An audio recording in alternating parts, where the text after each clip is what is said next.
I'm making myself a very special Christmas Eve dinner. Along with a few items for breakfast, I am hosting breakfast for my mom and my brother and his kids. So I do have them nearby, which is nice. But I'm a sucker for a good Christmas dinner. And my Christmas dinner is kind of like Thanksgiving dinner, and I didn't cook Thanksgiving dinner. So I'm doing myself a turkey breast, potatoes, stuffing. I've got a pumpkin pie in the oven. Truth be known, as a child, I didn't like dinner very much.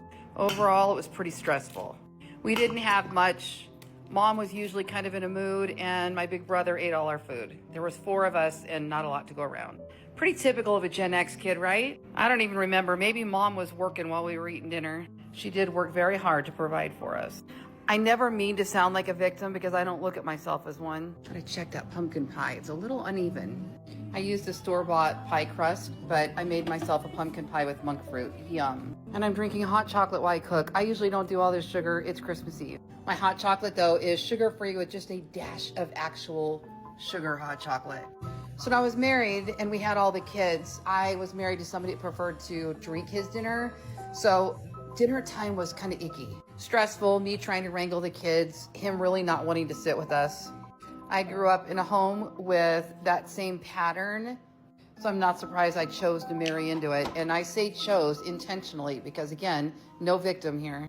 And my husband wasn't at all a bad guy. It just was stressful. I'm not ready to talk on here about why we got divorced. We'll do that in another video. Right now, it's Christmas Eve and we're making muffins. As a spiritual person, not religious, but spiritual, I believe we choose our path. I feel like I'm alone because I chose to be. Whether my human conscious decision decided that or it was in my life plan.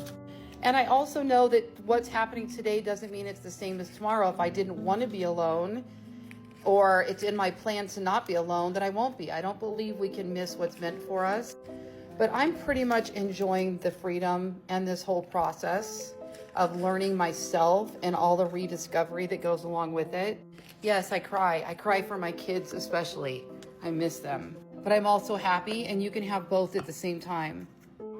So wherever you are in this midlife phase, settle in a little bit. Don't tell yourself stories around it. That's where suffering comes from. Be kind to you. Do things that you love. Self-care is not selfish or indulgent. Take the trip, go to the spa, do the things, or take a walk, go sit at the park, open your windows, turn on the music, take the bubble bath, go to bed early. It's your life. It's midlife. Rediscover, recreate, reinvent. Each chapter is just a new chapter, and your book is still being written.